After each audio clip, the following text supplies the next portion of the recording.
Welcome back to The Word. I'm your host, Max Dutton, reporting for the Baker Orange. On this week's episode, we will give you updates on how the presidential election went, give you an in-depth look at the Baldwin City's newest restaurant, the A Street Burger Shop, and finally, Brendan will sit down and interview the most interesting man on Baker's campus.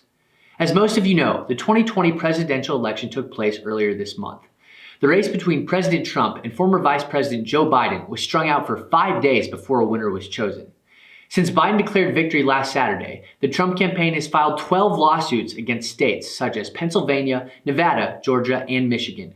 Many of those lawsuits filed have been dismissed on lack of merit, but the ones that have stayed are unlikely to change the outcome of the election.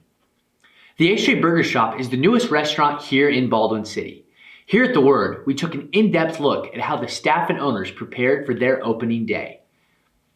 I originally needed more space on the homestead side, so I was looking for an off-site kitchen to expand, and then this space became available.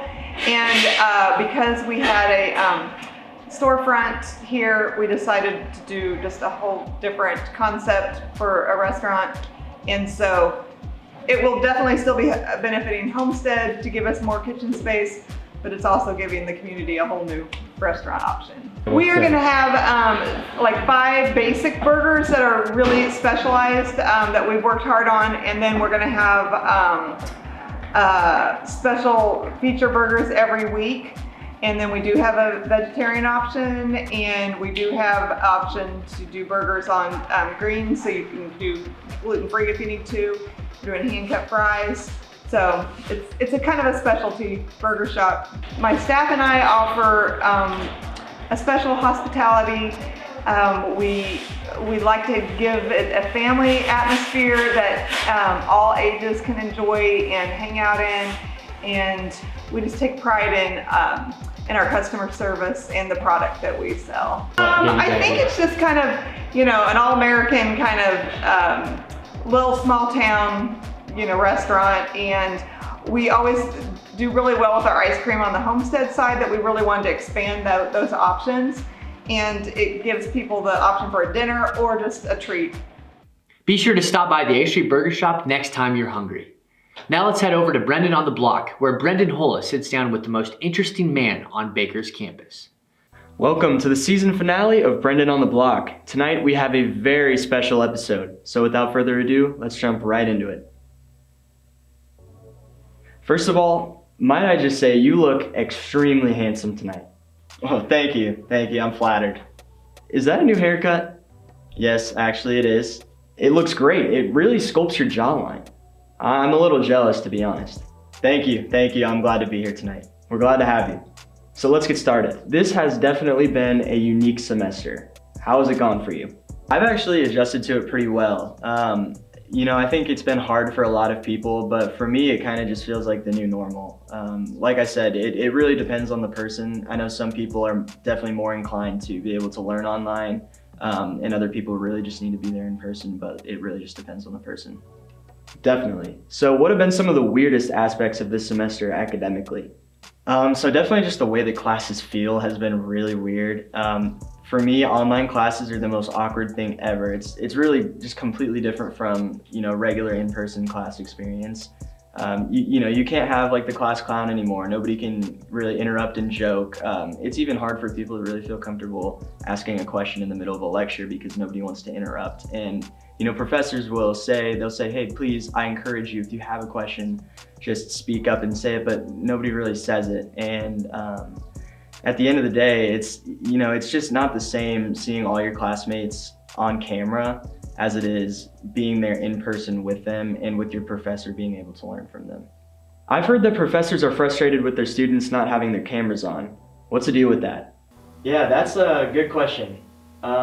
So a lot of students really don't feel comfortable having their cameras on in class, because if you think about it, in a regular classroom, the professor is always really just going to be looking at the students, and as a student, you're just looking at the professor trying to pay attention to what they're talking about in class. But on Zoom, you have like the whole class right in front of you, and for a lot of people, it's really awkward. I know for me personally, it makes me a little self-conscious to have my picture always on screen. A lot of times I kind of notice myself looking at me more than I'm looking at my professor.